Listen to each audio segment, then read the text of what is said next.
Olá pessoal, estamos de volta aqui no Economês, aquele encontro mensal que a gente tem para falar de cenário macroeconômico. Esse episódio é de número 11 da edição de fevereiro. Vou dar uma repassada do que aconteceu em janeiro para a gente dar aquela contextualizada e como é que ficou as nossas expectativas daqui para frente. Não tem como começar sem falar do Trump, não é mesmo? Até porque ele foi o principal alívio para a nossa moeda, para o nosso câmbio, dando espaço para o real se valorizar um pouco e a gente ter uma descompressão de risco, pelo menos no curto prazo. Será que isso vai continuar acontecendo? Isso aí também é uma pergunta que não conseguimos responder nessa edição de fevereiro, até porque o Trump deu um tempo ali para continuar o projeto de tarifas em relação a Canadá e México e China também, e os outros países parceiros que ele falou que vai vir depois, não é mesmo? O Brasil também está nesse meio aí, por isso que a gente tem um pouco mais de pessimismo do que pode vir ou não acontecer. O que eu estou querendo dizer é que por mais que a gente tenha um desenrolar positivo nessa primeira entrada do Trump, essa primeira atuação após a sua posse, ainda assim a gente tem riscos diretos e que podem impactar tanto o nosso câmbio, continuar impactando o nosso câmbio, mas que isso passará para a nossa inflação também. E o diferencial de juros eu nem preciso dizer. O Banco Central cumpriu o guidance, fez ali o reajuste de 100 pontos base para a Selic, conforme havia previsto. Mas a ata eu já vou chegar lá. Vamos voltar um pouquinho, porque o Fed também decidiu e seguiu conforme o mercado esperava. Não houve alteração da taxa básica de juros por lá. Isso porque o Trump, as ações propostas em relação à taxação, também é um risco para o cenário de inflação americano. A questão toda é o seguinte, pessoal, se piora lá, piora aqui, porque essa movimentação que o Trump pretende fazer para blindar o seu comércio internacional, ele é inflacionário. E se a gente tiver mais inflação por lá, a expectativa é que os juros permaneçam mais altos por mais tempo lá nos Estados Unidos. E aí a gente também vai ser obrigado a manter os juros do jeito que está, não diria mais altas em relação somente a esse assunto, mas por mais tempo também. Outro ponto importante é o que isso gera para a nossa inflação. Mais inflação nos Estados Unidos, mais juros por lá também, consequentemente o dólar permanece forte.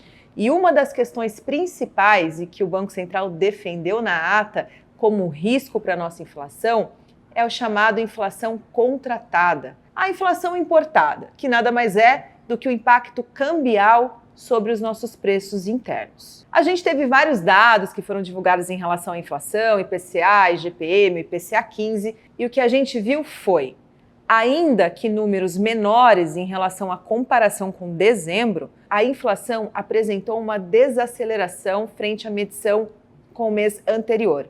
No entanto, quando a gente abre os componentes dessa inflação, a gente ainda vê pressões inflacionárias nos famosos núcleos. Ou seja, quando a gente começa a excluir choques para ver a tendência da inflação real, a gente percebe que ainda é um caso crítico, tanto lá fora quanto aqui dentro. E esgotando o assunto inflação, que a gente ainda vai falar muito ao longo desse ano, porque a expectativa não mudou, pessoal. A gente continua com 5,6% com movimento altista, se a gente errar o cenário, para final de 2025. E agora em fevereiro deve ser o mês mais crítico para nós. Por que isso? Porque em janeiro a gente teve a descompressão ali, um pouco menos de inflação, dado ao grupo de habitação, na qual a gente tem energia elétrica, que por conta do bônus de Itaipu veio menor. Mas quando a gente olha para alimentos, para transportes, passagem aérea subindo mais de 10% no mês, infelizmente a gente teve, dá para se considerar uma piora do qualitativo dessa inflação. Mesmo que o mercado não ainda tenha definido seu consenso enquanto eu gravo este vídeo para vocês. Talvez ali no próximo Economês eu traga uma outra visão sobre esse qualitativo de inflação. Bom, além da inflação, a gente ficou com o tema política monetária, porque tivemos uma super quarta em janeiro e que poderia trazer para a gente o próximo, as próximas direções do que considerar para um cenário total, não só para a inflação ou só para juros. Decisão do Fed. O Banco Central americano cumpriu com o que foi prometido. Teve ali a manutenção da taxa básica de juros americana, o que trouxe momentaneamente ali o dólar permanecer forte, mas as condições ficaram data dependence, o que significa que conforme os dados forem saindo, o Banco Central americano vai incluindo ali para a tomada de decisão. Então, olhar o CPI, o PCE, o payroll, que veio forte também na primeira medição ali deste mês de fevereiro, corrobora para que o governo americano se preocupe um pouco mais e o direcional do Banco Central americano seja de cautela para tomada de decisão de juros. Então, a gente não espera que tenha nas próximas decisões o Fed cortando juros, como foi o caso da Europa. A gente também teve decisão de política monetária na Europa, zona do euro, Inglaterra, e o que a gente viu por lá foram cortes de juros. Mas por quê? Porque a inflação lá mostra uma desaceleração um pouco mais acentuada, mas a atividade, mesmo que desacelerando, também apontando resiliência. Então não dá para fazer uma política monetária tão expansionista assim, e o corte de 25 a gente espera que ele continue, mas vai depender do grau de inflação, o quanto a inflação vai continuar correspondendo nessa tendência de desaceleração. Não é o caso dos Estados Unidos, a inflação do PCE mostrou ainda que estabilidade praticamente na medição mês contra mês. De novo, o núcleo é o problema. Quando a gente olha o sentido dessa inflação, a gente vê que há riscos ainda que precisam de juros para que sejam controlados e não repassados para períodos dentro do que a gente chama de horizonte relevante. Aqui no Brasil, a ata também teve o cumprimento do Banco Central conforme o mercado esperado. O guidance de 1% para a Selic veio e ficou o próximo contratado também no documento para próximo. Mas em maio? O que pode vir a acontecer em maio? A gente sabe que tem um tempo longo aí, vai ter outra economia no meio até chegar a gente falar propriamente dito desta reunião. Mas é aí que está a grande questão. Porque se a gente já sabe o que vai acontecer na próxima e a gente continua vendo uma piora do cenário econômico, o que tem que fazer para continuar lidando com essa piora e que ela não se expanda, né? Não continue indo até meados ali do ano. Então, a nossa projeção ela permanece com 0,75 na reunião de maio, o que leva a Selic terminal a 15% ao ano. E, obviamente, pessoal, se eu tenho um nível de juros como esse, eu também não posso esperar que a atividade ela continue essa aceleração como a gente viu em 2024. Até o momento não tivemos a divulgação do PIB, mas a gente tem uma expectativa, até mesmo analisando os últimos dados divulgados no mês de janeiro, referente ainda a 2024, que o PIB responda a 3,5% de crescimento em 2024 e 1,6% em 2025.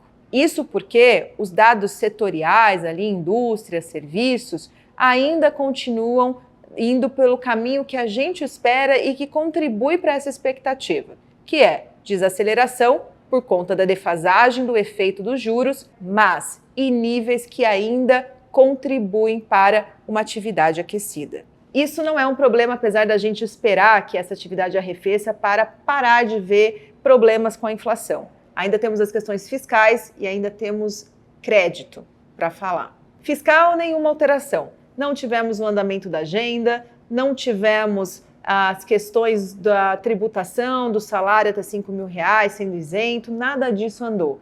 Então, tudo muito constante e com o resultado melhor da medição de arrecadação de dezembro, que também melhorou o primário de 2024, fica a dúvida. Então, quer dizer que a gente está melhorando no fiscal? Não, não, não.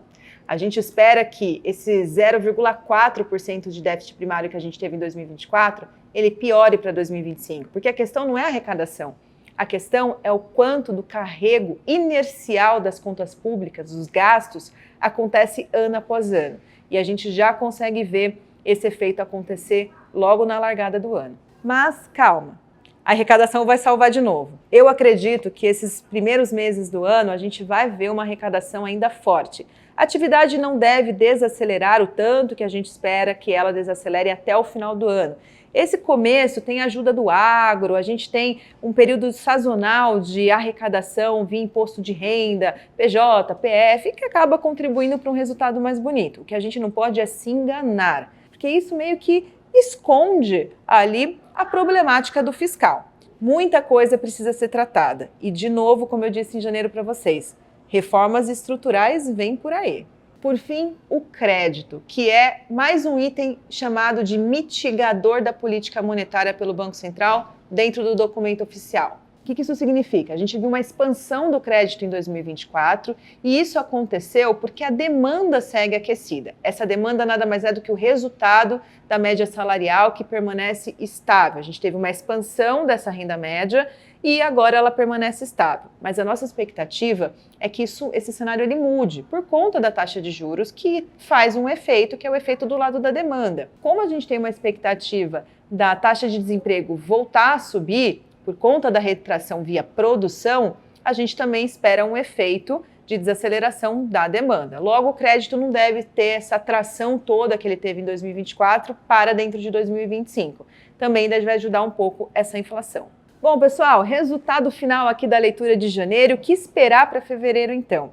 A gente espera a retomada, tudo bem que tem o carnaval aí no meio e vocês sabem o que carnaval significa para o brasileiro, não é mesmo? Então, após esse período de festas e tudo mais, a gente deve ter uma atração da agenda fiscal, a gente deve ter mais dados ali que vão contribuir para a construção da expectativa. E quando eu falo expectativa, aquela parcela de inflação que o Banco Central tanto pega no pé do mercado, sabe? Que é ele que constrói, que é a gente que constrói, exatamente. E que ele não consegue controlar. Para onde vai essa expectativa? A gente também tem a questão de descobrir como que o câmbio vai ficar. Temos chances de continuar essa queda do dólar frente ao real? Temos sim, mas tudo vai depender do Trump, porque aqui tudo muito estável. A gente, se tiver um alívio por lá, tem condições de manter o real apreciado. Mas vai depender se o Trump vai retornar ou não ao assunto das tarifas e se realmente isso vai acontecer. De qualquer forma, a mensagem desse Economês é tudo mais constante, que é um cenário que o economista adora falar. Eu volto com vocês em março, enquanto isso a gente se encontra no Diário Econômico, todos os dias às 6 horas da manhã, em menos de 5 minutos eu pauto para você a agenda econômica.